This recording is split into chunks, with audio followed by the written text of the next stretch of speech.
now invite Dr. Ajay Aurora, who will speak to us on suprachoroidal steroids in persistent macular edema. Dr. Ajay, can I? Can you see my screen? Yes, we can. Okay. At the outset, I must thank Dr. Namrata, Dr. Lalit, and the entire organizing committee for this opportunity. I've been hearing wonderful talks, wonderful talk by Dr. Vinay. I'm going to talk on suprachoroidal steroids in persistent macular edema. No financial disclosures, a patent applied for the device.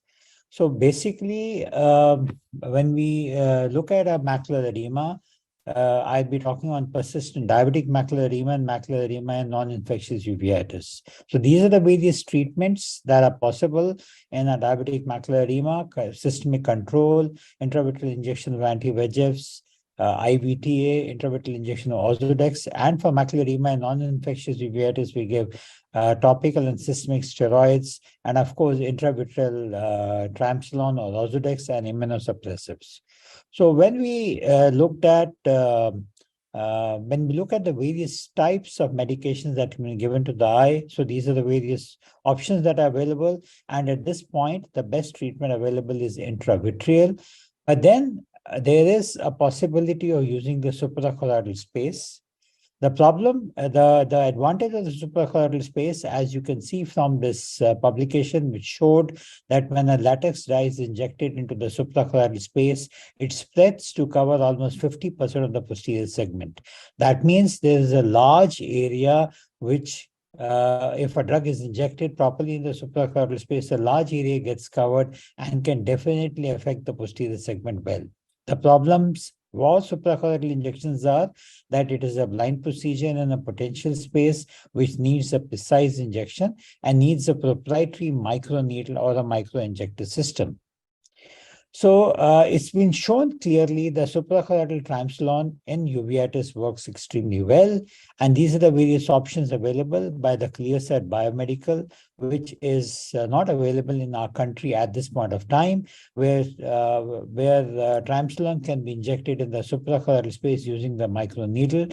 And then you have an option of catheterization of the suprachoroidal space, which was made by Med1. It is not commercially available anymore, and you have the iTrack system, which is again being bought over by Clearsight Group. So this is the microneedle, and this is the normal 30-gauge needle. People have done a jugaad where they have made a microneedle with a 30-gauge needle and a 23-gauge needle. So what I looked at is it possible to inject the drugs with a commercially available 30-gauge needle using a specific device? Is it precise? Will it be safe? So we decided to construct a device which can use a 30-gauge needle. We did some animal studies on goat eyes and then did human pilot studies. And now we have 104 eyes in which this device has been used and suprachoroidal triamcinolone has been injected. So this is how the device looks like. And these are the animal studies. You can see here the goat side with a 30-gauge needle. A suprachoroidal triamcinolone is being injected. I'll dissect off the sclera to the superficial lamella of the sclera to show that we were in the suprachoroidal space.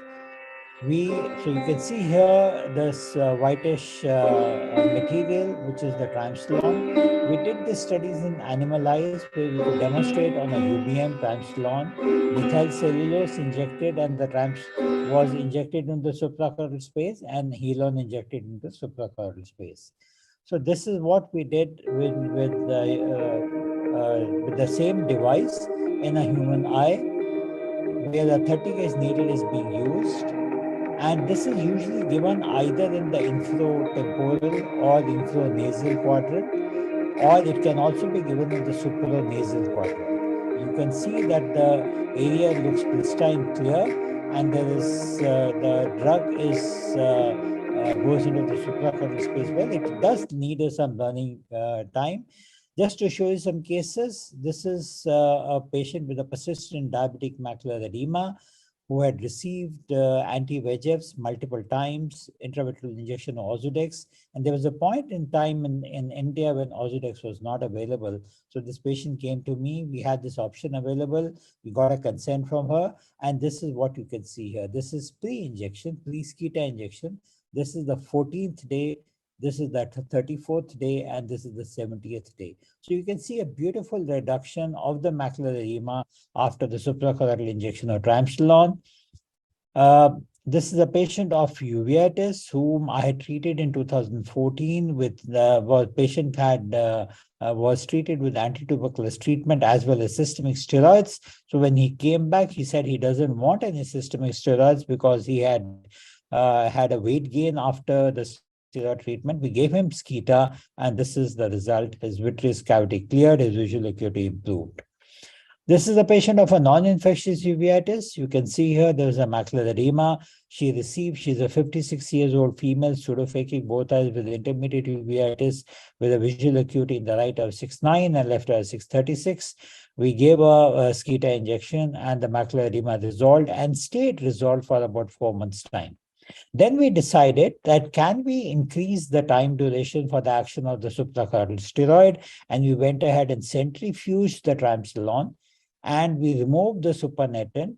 The 0.2 ml of the centrifuged triamcinolone was used, which amounted to almost injection of about 16 to 20 milligrams of triamcinolone in the suprachoroidal space. So this is the same patient where suprachoroidal triamcinolone was injected, and it gave us marvelous results. The effect lasted for almost about 8 months, which is even Ozurdex is not able to give us that much of a reduction of macular edema for that extended period of time.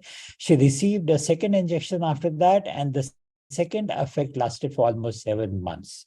So in conclusion, suprachoroidal injection of triamcinolone with the suprachoroidal injection device is safe, effective, and cheap. It does have a little learning experience because you need to learn how to give it.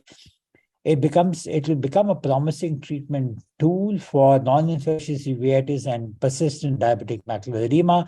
Centrifugation has allowed us to extend the period of effectivity to almost about 7 months. It does need a larger institutional-based study with multiple users. So these are the various, it's an autoclavable device, and we can potentially inject even genes in the suprachoroidal space. We can, the needle costs only 2 rupees, so the cost is significantly reduced. So the take-home message is each one of us is an innovator. Let's jot down ideas and develop them, share your ideas with the like-minded people, join hands together and make in India possible. Thank you very much. Thank you, Dr. Ajay. And definitely Make in India is possible. Many of us are witness to it, and you have added one